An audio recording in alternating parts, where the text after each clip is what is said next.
Après Texo, c'est le groupe parisien Padam qui a pris le relais. Un groupe composé de 5 musiciens avec à sa tête l'auteur, compositeur et interprète Nader Megdaki. Padam, c'est cette musique mélangeant les styles, les influences et les cultures. Une musique qui à chaque note résonne la joie de vivre. Une musique née il y a 4 ans dans les bistrots parisiens.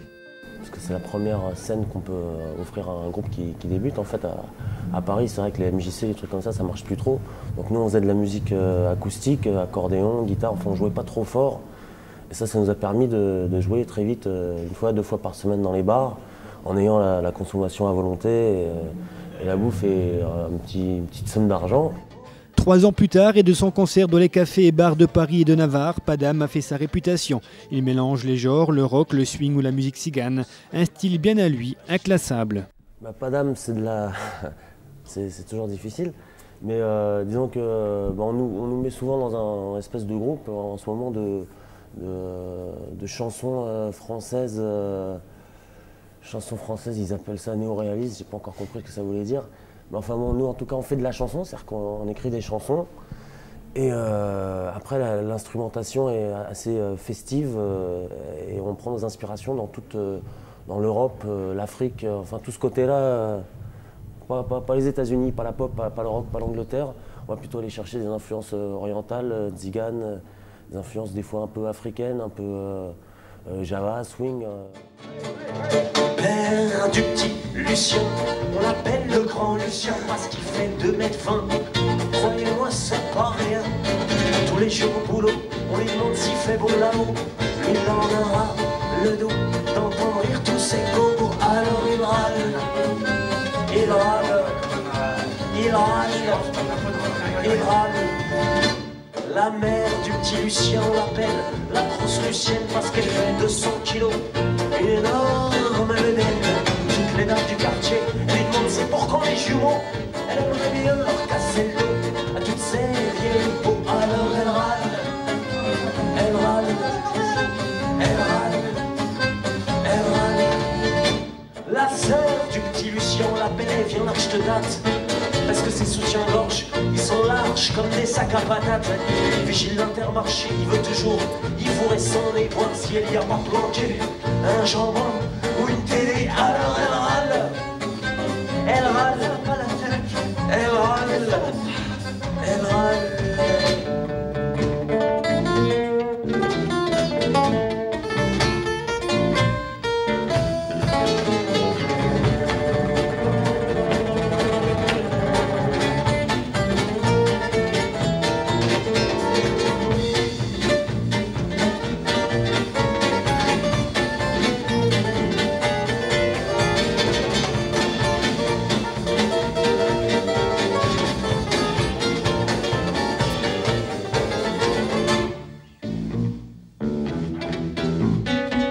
En arrivant à la morale de l'histoire. Mais laissez-moi vous présenter le petit Lucien qui ni pulpeux, ni grand ni gros, juste un petit peu zinzin. Il croit que dans son village il y a que des nains tout tassés et que les nanas elles sont toutes collées comme des blanchards passés. Alors il se marre, il se marre, il se marre, et il se marre. Le nom du groupe, Padam, c'est un hommage à Edith Piaf. Ouais, c'est un hommage à la chanson française, au texte des vieilles chansons françaises, des textes simples qui vont droit aux émotions. Et puis c'est aussi Padam, pour moi, c'est cette chanson précise, Padam, qui parle d'un air qui lui trotte dans la tête, qui bat au rythme du cœur. Cet air-là, en fait, c'est son cœur qui bat et qui lui rappelle toutes ces vieilles histoires d'amour foireuses un peu. Puis je sais pas, Padam, il y a la raison, c'est rythmique, c'est Padam, Padam, Padam, comme ça. Donc c'était tout un ensemble de trucs. Moi j'avais pensé Padam et puis ça s'est appelé comme ça. Padam, Padam, Padam, écoutez ces chèques qu'il m'a fait. Padam, Padam, Padam, comme si tout le monde passait défilé. Padam, Padam, Padam, faut garder du chagrin pour après. J'en ai tout un solfège dans cette terre qui bat comme un cœur de bois.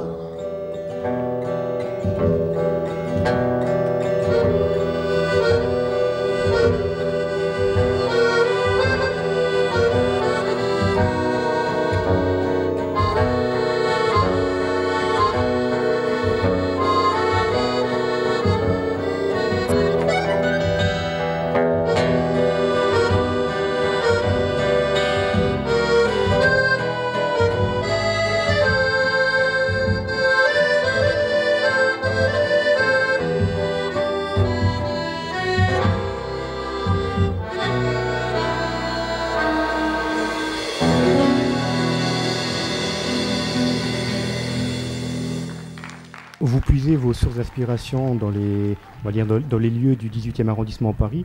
Qu'est-ce qu'il a de particulier cet arrondissement? En fait, c'est un peu un hasard. En fait. Quand je me suis mis à écrire des paroles de chansons, j'avais emménagé depuis 1 an dans le 18e. Là, ça fait 6-7 ans que j'y suis. Et c'est un quartier qui est très vivant, où on vit beaucoup dehors, dans la rue, où en fait, les gens se connaissent. En fait, il y a une vie à l'extérieur, on sort, on rencontre toujours plein de gens, on va se côté sur des marches, sur une place, sur un banc, on va boire des bières, les gens se connaissent, se passent. Enfin, c'est un quartier assez vivant, qui évolue beaucoup. Hein. C'est un quartier qui, suivant les endroits, enfin, en ce moment, Abbesse par exemple, c'est un quartier qui devient très très branché. Enfin, il n'y a plus que des gens du spectacle qui habitent à Abbesse, ceux qui organisent du spectacle. Enfin, j'exagère un peu, quoi. Enfin, il n'y a plus trop de vitriers. Enfin, c'est le quartier du spectacle. C'est un quartier qui change quand on fait 100 mètres, quand on descend sur le boulevard, ou quand on va vers la Goutte d'Or, où j'habite, ou vers Jules Geoffrin. Enfin, ça change du tout au tout. C'est très chic, très branché, très artiste, ou carrément populaire, carrément africain. On n'est plus du tout en France, on est en Afrique. On va faire 100 mètres, puis ça devient un quartier de vieux, vers Jules Geoffrin, il n'y a plus que des vieux, blancs, français. Enfin, ça, c'est une politique, je sais pas quoi, c'est proprios hein, qui font que les trucs est un peu séparés d'un coup comme ça. C'est donc ce métissage de culture que forme aujourd'hui la musique de Paname. Les textes parlent de pauvres types, de braves gens, d'anti-héros. On se plonge dans l'univers des Abbesses, de la Porte de Clichy, de la Goutte d'Or ou du métro parisien. Bienvenue à Paname. Il est 7 heures dans le ventre de Paname, mais dans les yeux, y a pas encore de vie, y a pas d'âme. Sur le quai, on fait la gueule, on sommeille. On se dit qu'on aurait mieux fait de moins picoler la veille. Au loin, ça gronde, vers la bête qui s'amène. Ça gueule les bouches du tunnel, ça siffle, les cris, ça freine. La pente se déchire, on se dépêche, on se faufile. Ça repart très vite et quitte le quai où les clodos roupillent.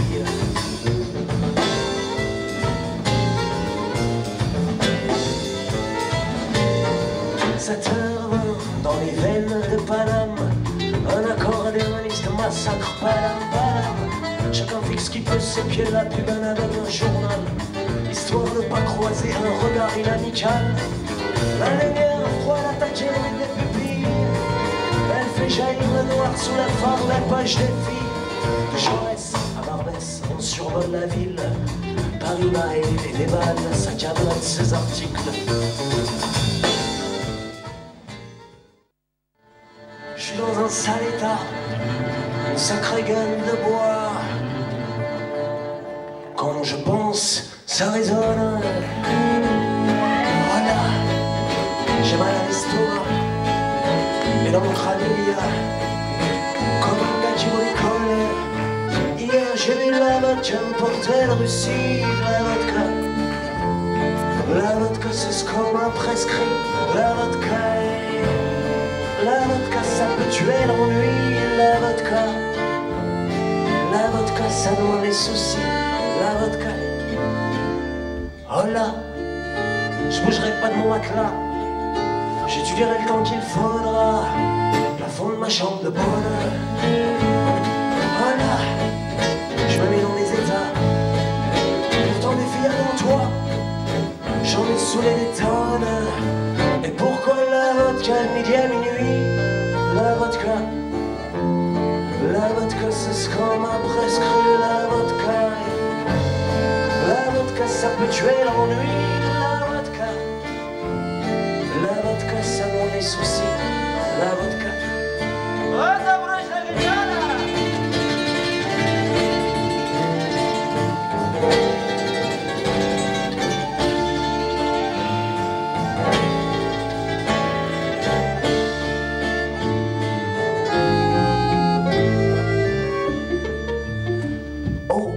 Lola, pour tous les je crois, il me faudra bien 3 mois, 90 bouteilles.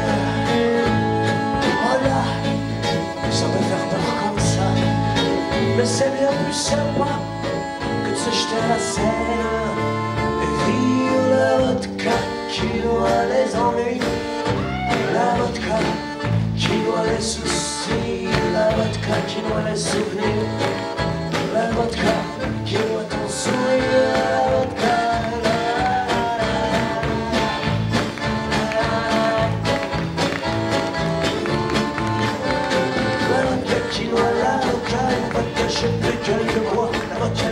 pas.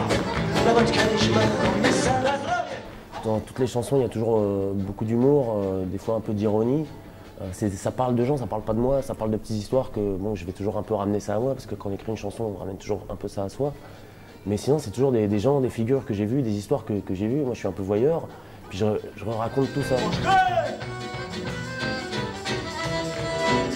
Elle m'a regardé Lucie, elle m'a souri Lucie, elle m'a souri Lucie, son petit cul aussi.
Notre musique, elle peut pas forcément toucher beaucoup de gens.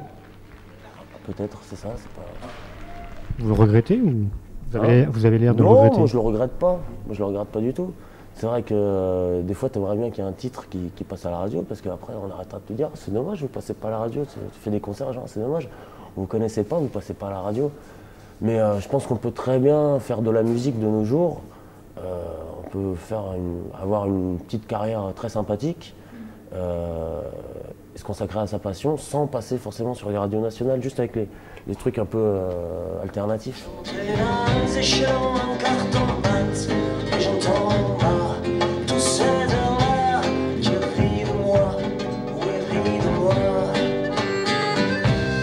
Puis 98, vous enchaînez les concerts. Pour vous, c'est primordial? La scène? Ouais, c'est avant tout un groupe de scène. On apprend tous les jours. On a commencé avec des concerts dans les bars. Là, c'était vraiment différent des scènes qu'on fait en ce moment. Dans le bar, il y avait beaucoup plus de communication avec les gens. Enfin, c'était le bordel. Il fallait qu'on fasse danser les gens, qu'on les fasse tout de suite, enfin, qu'on les accroche, parce qu'ils sont là, ils ne sont pas forcément venus voir un concert. Et maintenant, on fait la scène. On s'est pris pas mal de claques dans la gueule au départ quand on a commencé à faire des grandes scènes, parce qu'il fallait avoir une présence, il fallait être là. Faut pas lâcher les gens une seule seconde. Enfin, faut toujours être. Donc, ouais, le concert, c'est ce qu'il y a de plus important, quoi. C'est là où on est vraiment en contact avec les gens. Dernière question, peut-être un petit peu bête, il vous manque quoi aujourd'hui? Ah, ce qui me manque, c'est des bons musiciens. Non, je rigole. Ils sont pas là. Je peux dire ce que je veux. Non, ce qui nous manque, qu'est-ce qui nous manque aujourd'hui? Plein de choses. Il nous manquerait quoi? Non, ce qui nous manque, en ce moment, on est en train de travailler sur le deuxième album. Le premier album s'est fait un peu n'importe comment. C'est-à-dire que moi, j'ai trouvé une boîte, on a sorti un album, il n'y a pas eu vraiment de communication autour. Ce qui nous manque, c'est ce qu'on va faire pour le deuxième album, c'est qu'il soit prêt 3 mois avant la sortie, qu'on prépare bien la sortie, qu'on aille voir, parce qu'on n'est pas chez une major aussi, donc c'est à nous de nous bouger le cul tout le temps pour que l'album soit bien dans les rayons, qu'il y ait de la presse au bon moment, qu'il y ait une belle tournée. Là, on peut se faire une belle tournée au moment de la sortie, on va faire un truc bien réglé pour que le travail qu'on va essayer qu'il soit bien, le travail qu'on aura fait sur cet album soit le mieux apprécié possible. Alors bon vent à Padam pour la suite, et en attendant la sortie de leur deuxième album, leur premier CD est toujours disponible chez les bons disquaires.